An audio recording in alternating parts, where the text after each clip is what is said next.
Hello guys, welcome back to this channel, and if you're new here, I'm Tony from PGF Academic Hub. We help you with your academic research. So this episode is going to show you how to write a problem statement with proper examples, citations, and it's going to be clear and concise. So what your problem statement actually is identifying a problem, showing a gap between expectation and reality, and explain why this matters, and also to justify the need for why you chose your topic. So your background of study is supposed to set the stage, while your problem statement is meant to identify and point out the gaps and the failures. So don't mix them up. I see this happen often. So this is a safe structure that you can use to write your problem statement. I would advise you to start with the expected or ideal situation. So what is happening in your topic, or what is expected to be happening in your topic? That's what you're supposed to start with. Then you can lead into observed reality, evidence of the gap, consequences of the gap, and research necessity, why you're carrying out your research and what your research is meant to solve. This format actually keeps your problem of statement short and focused, and it prevents confusion. So when your supervisors see it, they can identify the logic, and I'm going to show you with an example. So if you've been following this series, this is the topic that we've been using. This is what we're going to focus on for this episode. So this is the problem statement example. I would advise you to pause this video, although I don't want to just keep quiet and give you 10 seconds to read, because it'll be awkward. I know I'm saying a lot, but just pause and read. So the consequence in the background of study was the disconnect between the academic purpose of digital tools and the research necessity, despite limited empirical research. So if you can see how this flows, if you want to understand it better, you see where this mapping fits into the writing.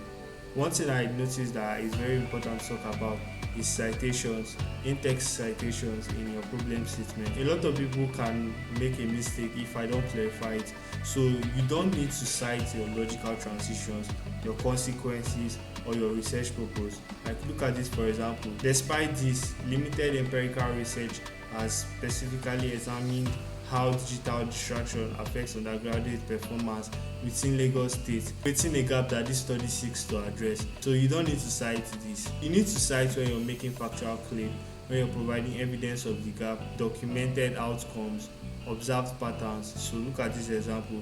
Empirical evidence supports this concern, as Obun Andy et al. 2025 found that frequent in-class smartphone use is associated with reduced lecture participation and lower academic performance across universities in southwest Nigeria. The citation turns your problem of statement into documented research. So I believe that your problem statement is meant to lead into your research questions. Look at this example. How does digital distraction affect undergraduate performance? With the gap you've identified from our problem statement is what is going to lead to our research questions. We are not guessing any further, and I'm going to explain more in the next episode, because the next episode is about research questions and research objectives. So your problem statement is your roadmap for your research. So and every question you write should come from the gaps that you've identified, and it shows why it needs to be explored. If you're traveling from one place to another and you've not been there before, you can ask questions before starting the journey, or you start the journey and ask questions. So I prefer asking questions before starting the journey. Tying that back to the research, you have to ask questions. Then from your questions, you provide actionable steps. That is your research objectives. So see you in the next episode. I'm going to explain everything more detailed. If you've not watched our previous episodes, please do so. Now is the time. A lot of you guys are watching these videos and not subscribed to the channel.